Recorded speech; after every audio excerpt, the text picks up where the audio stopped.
Então, meus amigos e minhas amigas, continuando a nossa conversa que começou semana passada, semana retrasada, quando nós falávamos sobre a imigração no Rio Grande do Sul, de um modo especial, a colonização alemã. Foi lá no dia 25 de julho, lembra? E eu falei que voltaria com outros assuntos. E olha, quero agradecer desde já, através da Conexão Turismo aqui da Web TV Serra, porque veio muitos comentários de pessoas pedindo para continuar essa nossa conversa. E hoje o atrevimento vai ser grande. Como eu digo, não sou historiador, não sou formado em história, sou apenas um curioso da história e mais ainda do turismo, no qual, como todo mundo sabe, eu sou guia de turismo. E hoje a audácia vai ser falar de aproximadamente 300 anos da história do Rio Grande do Sul. São 3 séculos. Então vamos lá? Me acompanhe nessa história. Bom, nós aprendemos na escola que o Brasil foi descoberto no dia 22 de abril de 1500. Também sabemos que o Rio Grande do Sul é um estado brasileiro e fica bem na parte mais meridional do nosso país. Trouxe até um mapinha hoje, né? Aqui tem ele bem no finalzinho, aqui na parte verde, é o nosso estado do Rio Grande do Sul. Ou melhor, o estado que eu estou, o estado que eu nasci. Mas nem sempre foi essa história. Vamos lá então? Tudo começa num grande período da história, onde Portugal e Espanha, 2 países da Península Ibérica, né, aqui em cima na Europa, estavam disputando terras, buscando novas terras, indo sempre em direção às Índias, em busca de especiarias e de riquezas. Então, nesse período também, buscavam novas rotas para essa comercialização. Por terra era um problema, contrabando, era saques, era sequestros de produtos, etc. Então, pensaram ir pelo mar. Então, pelo mar era fazer uma volta enorme, né, contornando toda a África, até chegar aqui às Índias. Portugal e Espanha foram então os pioneiros nessas grandes navegações e sempre aquela história, quem chegava primeiro ganhava a melhor fatia do bolo. Até que nós tivemos a Espanha com o interesse de achar um caminho novo para as Índias, indo em direção ao oeste, ou seja, sendo da Espanha em linha reta, tentando dar a volta no globo pela parte do hemisfério norte. E assim aconteceu. No dia 12 de outubro de 1492, nós temos um grande homem chamado Cristóvão Colombo, que vai chegar aqui no Caribe, para ser bem exato, na República Dominicana, e vai descobrir a América. 12 de outubro de 1492. Por isso que também a data de Nossa Senhora Aparecida aqui no Brasil, apenas como uma curiosidade, foi datada nessa data, porque ela foi encontrada nas águas do rio Parnaíba do Sul, no dia 17 de outubro. Mas depois colocaram no dia 12 também, trazendo alusão à descoberta da América. Logo depois dessa descoberta, você pensa que Portugal, que também estava nessa luta, nessa busca por novas terras, ia se contentar? Disse, não, as terras que vocês descobriram, nós já tínhamos passado. Ou seja, disputavam as terras. E lembrando que os navios da época, as naus daquela época, não eram os navios que nós temos hoje. Eram verdadeiras cascas de nós que andavam por esses mares, por esses oceanos. Muitas embarcações saíam e não voltavam. Aí nós temos a música do fado, né? Um estilo musical de Portugal, que as mulheres iam nos portos cantar aos seus maridos, aos seus marinheiros, e talvez nunca mais viriam. Porque era uma viagem de ida. A volta era outra história. Bom, continuando, aí para diminuir um pouco esse problema, né? E até eu coloco, a gente ouviu muitas vezes ouviu aquele filme A Conquista do Paraíso, né? Vangelis é muito feliz quando coloca a música Em terras verdes distantes chegou o navegador e deslumbrou-se no instante com o jardim que encontrou. Jardim nada, era um jardim belíssimo, né? Era uma maravilha, um paraíso, onde já existiam povos, né? Já existiam, estavam ali os ameríndios, estavam os astecas, os maias, os incas. Não eram algo a ser descoberto, a coisa já existia, as terras já eram conhecidas. Bom, passado algum tempo, mais ou menos 2 anos disso, nós temos uma disputa territorial.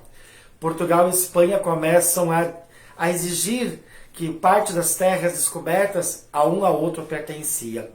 E aí nós temos uma data importante, dia 7 de junho de 1494. Entra aí na história o Papa Alexandre VI. O Papa ele vai criar uma bula papal que vai ser otorgada, essa bula, em Tordesilhas, na Espanha. E lá vai ser criado o Tratado de Tordesilhas. Lembram disso? O Tratado de Tordesilhas dizia que, contando de Cabo Verde, deixa eu me localizar no grande mapa, Cabo Verde, teria Portugal direito a 370 léguas para o oeste. Tudo que tivesse a 370 léguas pertenceria a Portugal. E aqui no Brasil, essas léguas chegavam até hoje, onde nós temos ao norte Pará, Belém do Pará, e até o sul, na cidade de Laguna, hoje no estado de Santa Catarina. Então, Laguna como cidade, Santa Catarina como estado, Pará como estado, Belém, hoje é a capital. Então, era nesse pedacinho só que Portugal tinha por direito.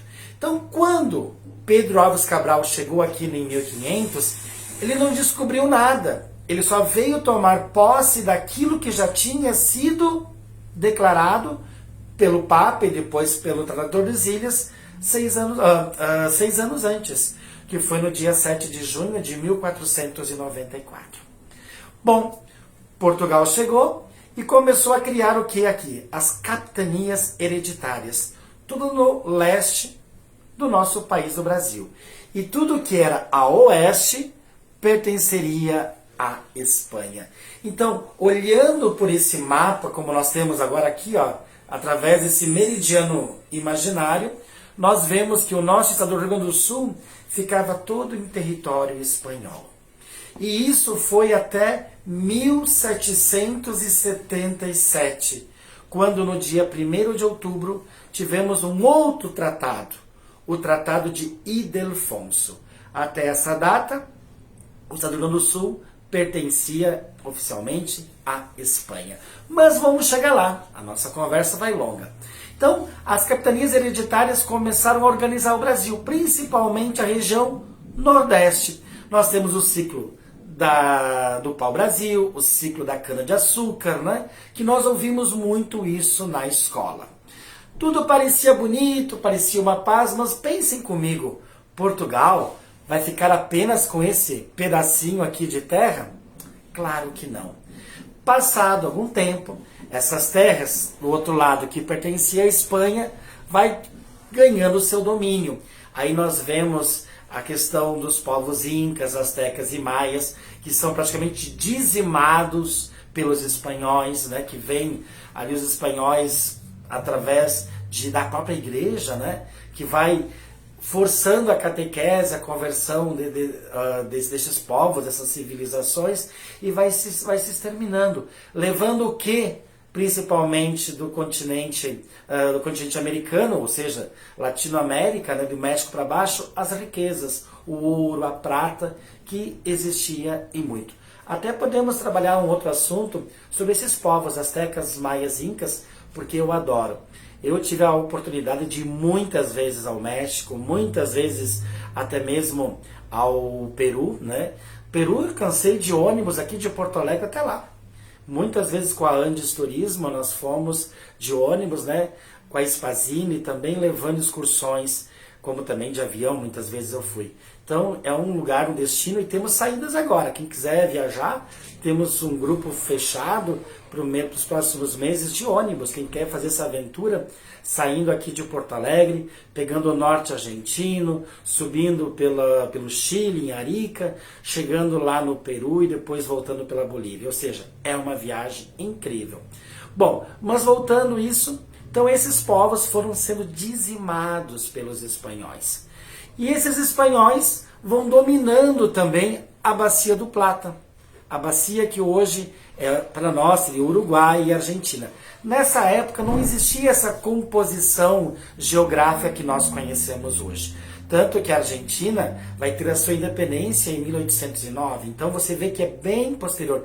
Mas antes do Brasil. O Brasil em 1822, a Argentina um pouco antes. E o Uruguai é bem posterior. É 1825, né? Então vocês vai ver, 1827, perdão. Vai dando essa composição geopolítica bem posterior. Mas nesse período que estavam os espanhóis dominando o continente americano, vieram muitas companhias, muitas ordens religiosas. E além dos franciscanos, né, de carmelitas, também veio a grande ordem dos jesuítas, da Companhia de Jesus, criada pelo então Santo Inácio de Loyola. Santo Inácio de Loyola, ele era um soldado espanhol, e ele disse que nesse período de 1542 estava acontecendo em Roma a Contra-Reforma em resposta a Martim Lutero, que Martim Lutero tinha criado o luteranismo, né? Então a Igreja Católica vai dar uma resposta. Olha, um outro assunto que nós podemos falar futuramente, a Reforma Luterana e a Contra-Reforma. Então nessa Contra-Reforma precisavam também levar uma evangelização para onde? Para a América. E os jesuítas se colocaram à disposição. Os jesuítas vieram para o Brasil também, mas ficaram de modo especial nessa região onde hoje é Foz do Iguaçu, Guaíra. Tem até um filme que eu recomendo assistir, que é A Missão. Um filme bem forte, bonito, obviamente, né? Uma fotografia linda, mas uma história que você não deixa de colocar debaixo da televisão umas toalhas, porque o sangue escorre pela televisão, né? Um filme bem impactante. E é uma história, né? Não só uma história, como uma história verídica que aconteceu. E não é apenas uma ficção. Então os jesuítas, eles vão dominando essa região do Prata. Vão dominando a região do Paraguai, da Argentina, e vão se organizando em reduções. Durante esse período de 2 séculos, eles criaram 30 reduções. 23 entre Argentina e Paraguai e 7 no Brasil, de modo especial no Rio Grande do Sul. Até uma boa dica de viagem, eu também já tive essa oportunidade de fazer as missões jesuíticas, né? Pela Argentina, Paraguai e do Brasil. As do Paraguai, se tu colocares o teto sobre algumas daquelas construções, tu voltará com certeza no século XVII, porque os prédios estão ainda impecáveis, estão bem preservados. Diferente do Rio Grande do Sul, que temos a redução de São Miguel, que está aqui inclusive sendo projetada nesse nosso programa. Então essa está as ruínas. E as outras 6 não temos mais nada aqui no nosso estado, mas já chegaremos lá. Então os jesuítas começam a adentrar ao Rio Grande do Sul por volta de 1620, 1630. E eles vão se colocar na nossa região, no oeste rio-grandense. Hoje, a região de São Miguel das Missões, Santo Ângelo, São Borja, nesta região. Mas os primeiros jesuítas que chegaram não foram bem recebidos pelos indígenas que aqui estavam. E eles foram assassinados, né? Nós temos aí os 3 mártires rio-grandenses, que está dentro do martirológico romano, e celebramos essa festa em Caiboaté, uma cidade que fica próximo de São Miguel das Missões e São Luís Gonzaga. Lá nós temos o santuário dos 3 mártires rio-grandenses. Inclusive Roque Gonzalez, o seu coração está em Assunção, né? Onde os índios, além de matar e tudo, arrancaram o coração dele, jogaram no fogo, essa história toda, né? Mas está lá o santuário em Caiboaté, chamado Santuário de Caaró. Vale a pena, ter uma fonte lá de água que os jesuítas abriram e dizem que a água é milagrosa. Bom, os jesuítas chegaram, não foram bem aceitos, mas um outro grupo chega posterior, isso já em 1630, e conseguem adentrar as terras e conseguem ter o quê? A amizade dos índios guaranis. Como que eles conseguem essa amizade? Voltamos à história. O Brasil foi tomado posse em 1500. E logo depois disso tudo vieram também os bandeirantes, pessoas que eram soldados, mercenários, né, que Portugal mandou para buscar o quê? As riquezas que existiam no Brasil. E já estavam adentrando para o oeste dessas terras, onde é São Paulo, Minas Gerais, adentrando essas terras. E eles então desciam ao sul também para quê? Caçar os índios. Porque os índios eram vistos como aborígenes, animais, né? Até o século XVII, a própria igreja dizia que índios não tinham alma, né? Então, para você ver, podia domesticar, podia fazer o que quisesse. Então, eles caçavam como animais os índios para escravizá-los para trabalhar aonde? Nas minas de Minas Gerais e busca de outras riquezas, até mesmo em São Paulo. Dessa forma, o jesuíta vai começar a proteger esses índios. E aí o índio, opa, o padre está me protegendo, então eu também vou fazer alguma coisa por ele. E nessa amizade entre índios e sacerdotes, começou as reduções riograndenses. As reduções, como eu disse, foi a melhor forma de organização sociopolítica e religiosa que se teve na história. Os jesuítas, na sua essência, eles eram o quê? Soldados. Eles trouxeram toda na mente deles a esquadra militar que os jesuítas tinham na Espanha. Então, as reduções eram verdadeiras comunidades sociopolíticas. E como que funcionava? No centro ficava a igreja.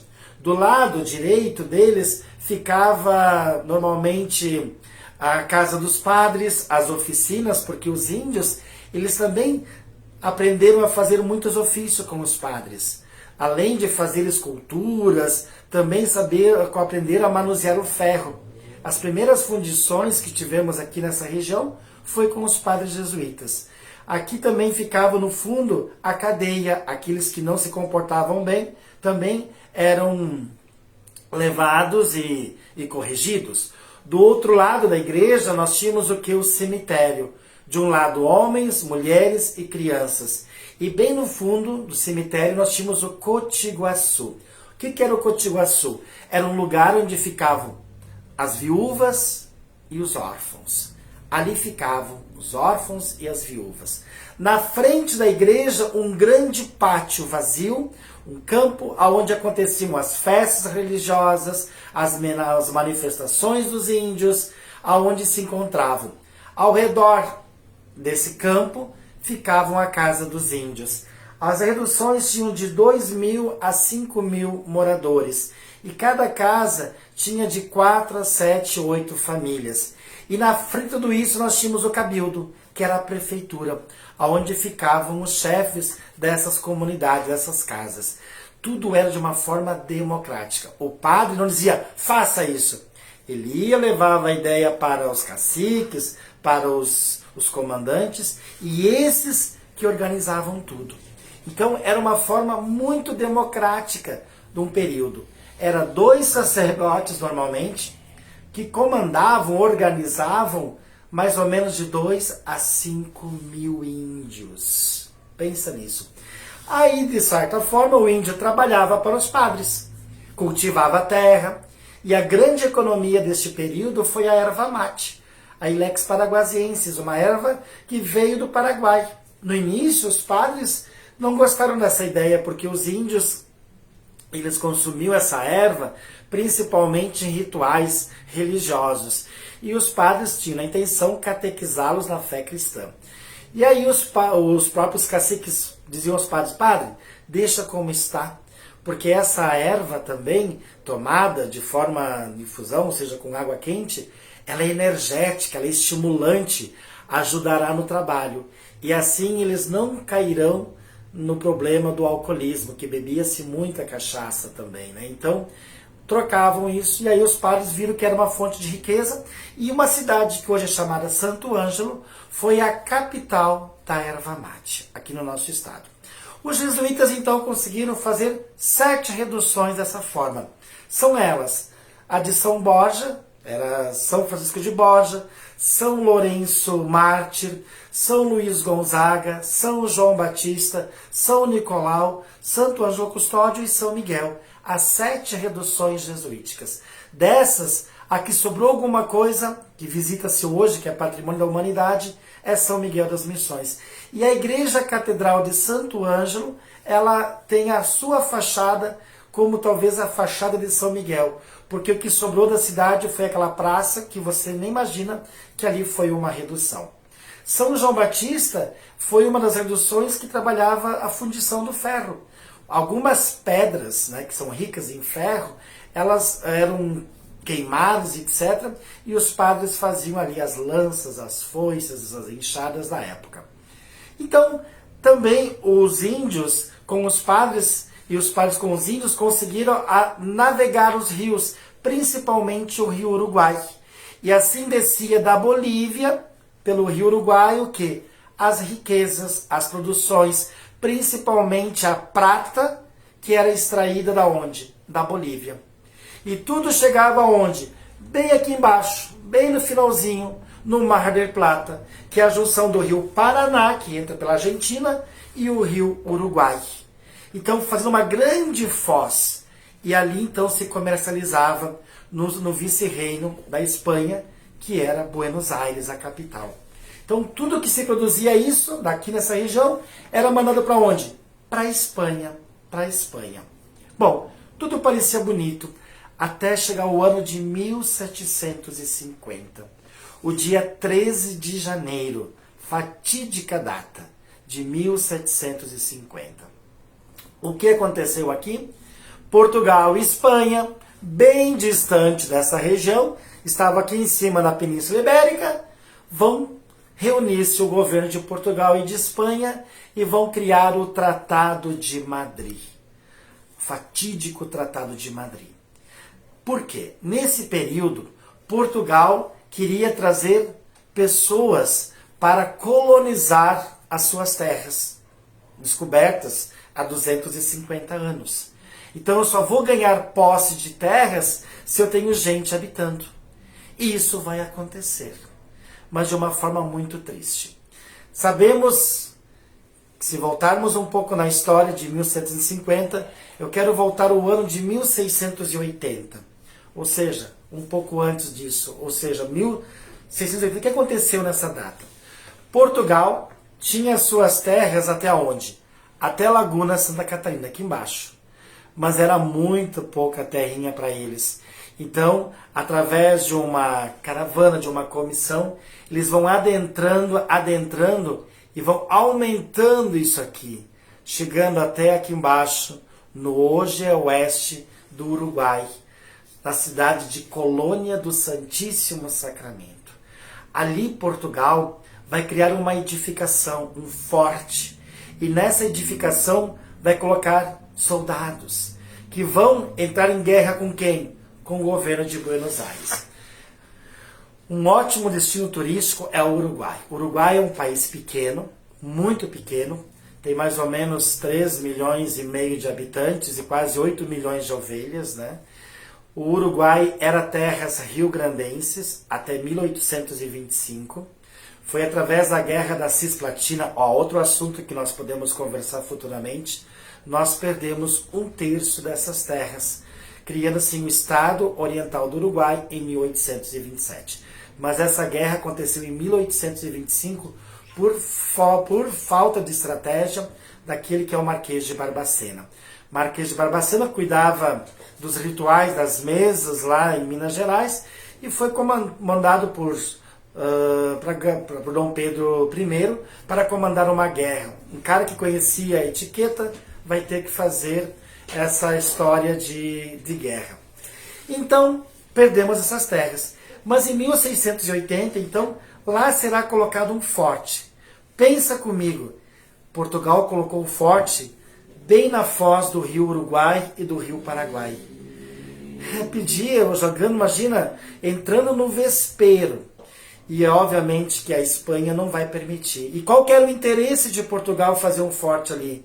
Era estratégico. Tudo que descia pelo rio Uruguai, que chegava pelo rio Paraná, era área de contrabando comercial. Ora, a Espanha chegava e tomava essa colônia, ora Portugal conseguia tomar de volta as suas terras. Era uma guerra contínua entre Portugal e Espanha.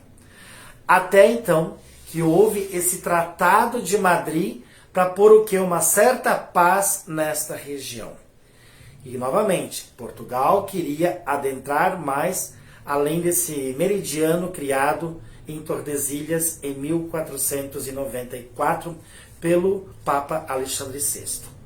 Então, nessa fatídica reunião, aconteceu que Portugal entregaria a colônia de Sacramento. Vamos imaginar, a colônia de Sacramento, Mirta, que é minha colega, minha amada guia do Uruguai, até vai me corrigir agora, mas aquilo eu acho que não dá 10, 12 campos de futebol a dimensão. E quando for o Uruguai, não deixe de contratar a Mirta, nota 10. A nossa guia risadinha, né? E as reduções jesuíticas, elas tinham o quê? Além do cultivo da erva mate, tinha a criação de gado, o gado vacum. As fazendas chegavam próximas de onde hoje é a nossa capital, Porto Alegre. Eram de 3 a 5 milhões de cabeças de gado que tinham os padres. Imagina a extensão territorial para colocar todo esse gado. Então, Portugal vai dar a eles a colônia de Sacramento e a Espanha vai dar para eles os 7 povos missioneiros. Toda aquela extensão de terra que hoje é o Rio Grande do Sul. Mas deu as terras. O que está por cima tem que sair tudo. Aqueles índios, aqueles padres, vão ter que ir para a banda oriental do Rio Uruguai, e para a Argentina e para o Paraguai. E isso foi feito. Né? Esse tratado foi assinado, e quando chegou isso, aqui nas nossas terras, pensem a decepção dos índios, dos sacerdotes. E aí teve um dos índios que foi até Buenos Aires falar com o comandante, né, das forças espanholas. Mas, comandante, general, nós estamos há muitos anos produzindo para a Espanha, mandando as riquezas, ajudando o que é necessário. Nós conseguimos ter uma liberdade e um jeito de conviver com esses índios. É assim que a coroa nos coloca, nos dá o retorno, nos presenteia? Padre, o senhor bem sabe que essas coisas não pertencem a mim. E eles pediram uma coisa, padre, que vocês liberem essas terras em 1 ano. Em 1 ano você tem que deixar todas as terras, essas que hoje é grande, para a banda da Argentina. O padre disse, mas em 1 ano, general, é muito pouco tempo. Nós temos sim para a nova terra, até vamos, somos obedientes à coroa. Mas temos que ir lá abrir as nossas terras, construir casas, plantar, esperar a colheita para dar comida a este povo. 1 ano é impossível. Precisamos no mínimo de 3 anos. O general diz, olha, padre, os comandos da Espanha têm pressa. O senhor bem sabe melhor que eu as escrituras, que Deus conseguiu fazer o mundo em 6 dias, até criou homem e mulher à sua imagem em 6 dias. E teve um dia na semana para descansar. Para mostrar que eu não sou tão mau e sou generoso, eu vou aumentar sim o tempo que o senhor precisa, de 1 ano e 6 dias, e saiam dessas terras. É uma ordem. Pensem comigo o piseiro que aconteceu nessa época. O padre voltando para as reduções, comunicando os caciques, comentando com os comandantes a decisão. E aí, entre os anos de 1753 a 1756, nós tivemos a Guerra Guaranítica. Guerra essa que ora ganhavam os padres nos combates com os índios, ora ganhavam os portugueses e espanhóis, até chegar a fatídica noite do dia 10 de fevereiro de 1756, em Caiboté, Caró, onde aconteceu um combate. Diz a história que foi chacinado, matados 1.250 índios, e não mais do que 8 a 10 soldados portugueses e espanhóis. Enquanto os soldados usavam arma de fogo e canhões, o índio usava funda, flecha. Não tinha como manter uma guerra. E assim a guerra termina, com essa... Por isso que eu digo de uma forma metafórica, se um dia os senhores forem às seduções jesuíticas, vão ver aquela terra vermelha, aquela terra de sedimentação, mas aquele vermelho para mim é o vermelho do sangue, daqueles índios que foram martirizados. E tivemos um líder nessa história, Sepete Araju, onde ele dizia que essa terra tem dono. O que temos que perceber nessa guerra guaranítica, que o índio ele não estava preocupado com a prata da Bolívia, com o gado, com a erva mate, mas era a sua terra, era o seu chão, era o seu sangue que estava ali. E foi tirado deles. E o interesse de Portugal era limpar, tirar os indígenas e trazer para cá quem? Os açorianos. Os portugueses açorianos do arquipélago de Açores, da onde começou o tratado, aqui na parte de cima. E assim, esses açorianos chegaram em 1752. Chegaram em Porto Alegre. E lá, eles tinham que ir para o oeste. Mas esse oeste, nesse período, estava pegando fogo, era guerra. Então, esses açorianos ficaram sem destino algum. Alguns ficaram em Rio Grande, outros foram para Santo da Patrulha, outros foram para Mostardas, outros foram para Taquari, Rio Pardo. Foram se escondendo, porque também estavam sendo perseguidos. Eram pessoas estranhas em terras onde já moravam outras pessoas. Os índios, nesse período, ficaram acéfalos porque os padres jesuítas foram expulsos do Brasil em 1758. O Marquês de Pombal, que governava Portugal na ocasião, mandou expulsar todos os jesuítas das terras do Brasil, porque viam neles um perigo. E a Espanha também via neles um perigo, porque com essa movimentação com os índios, essa própria guerra que aconteceu, estava criando praticamente um novo reino nessas terras. Então eles foram expulsos. E voltaram posteriormente, né? Não espanhóis, mas sim agora jesuítas alemães. O nosso Papa atual, Papa Francisco, é da ordem da congregação dos jesuítas, da companhia, melhor dizendo, dos jesuítas de Jesus. Então, o índio ficou acéfalo, ficou sem orientação. E aí vai surgir nessas terras para nós um novo personagem, chamado Gaúcho. Gaúcho significa gaúcho, né? O andarilho castelhano, que vai encontrar uma terra dizimada praticamente por causa da guerra. Os portugueses não foram para lá, os açorianos não foram para lá. Aquele gado ficou literalmente vagando pelos pampas. E aí nós vamos surgir uma economia que vai alavancar depois o nosso estado em 1780 com as charqueadas. Então, esse gaúcho, que a sua etimologia significa ladrão de gado, ladrão de cavalo, o andarilho, ele vai pegar esse gado, vai sacrificá-los, vai tirar os ossos e o couro e vai vender na feira de Sorocaba em São Paulo. E a carne não tem serventia. Como que ele vai levar essa carne para São Paulo? Então, por isso que vai surgir depois, em 1780, as charqueadas. Mas esse é o nosso próximo assunto deste nosso canal. Então, meus amigos, o índio, ele que veio para nos ajudar na nossa riqueza, é expulso, é dizimado. E hoje, quando a gente vai em São Miguel das Missões, você vê os índios lá. Os índios lá vendendo o seu cocar, a sua arco e flecha, os seus artesanatos, que eram os verdadeiros donos dessa terra. E para concluir, para pôr um pouco de ordem nisso tudo, e vendo que o Tratado de Madrid foi um grande erro, foi assinado então, em 1º de outubro de 1777, o Tratado de Ildefonso. definindo as terras que hoje nós temos no Rio Grande do Sul, que iam além, iam até o Uruguai todo. Mas isso nós vamos perder na Guerra da Cisplatina em 1825. Queridos amigos, queridas amigas, queridos pessoas que nos acompanham pela TV Web, através Conexão Turismo, como eu disse no início, eu não sou historiador, eu sou apenas um guia de turismo, e essa história eu levo nas minhas viagens aos meus passageiros, às pessoas que me conhecem. E se você tem interesse em viajar comigo, deixa aí seu like, deixa aí seu comentário.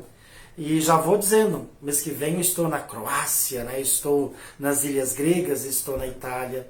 Em outubro eu estarei em Portugal, estarei na França, estarei na Itália, porque o nosso trabalho é este.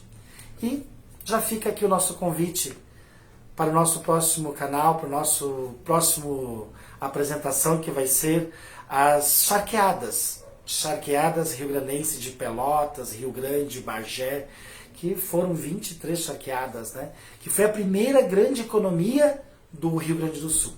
Espero que vocês tenham gostado um pouco dessa história do Tratado de Tordesilhas até o Tratado de Ildefonso, 1492 a 1777. Obrigado. Deixe seu comentário. Esse vídeo não é meu, não é do canal da TV Web, não é do Conexão Turismo, ainda de todos nós. Conhecimento a gente não guarda, a gente passa adiante. Então, nosso muito obrigado, meu abraço, e fica aí uma expressão que surgiu nesse período das reduções, o tchê. O tchê significa guri do céu, guria do céu. Mas o tchê vem da diminuição da palavra tcheles. Os jesuítas rezavam muito a Regina Tcheles, rainha do céu. Então, tcheles virou tchê, e tchê para nós significa hoje uma saudação de alegria. Guri do céu, guria do céu, ou talvez meu querido e minha querida.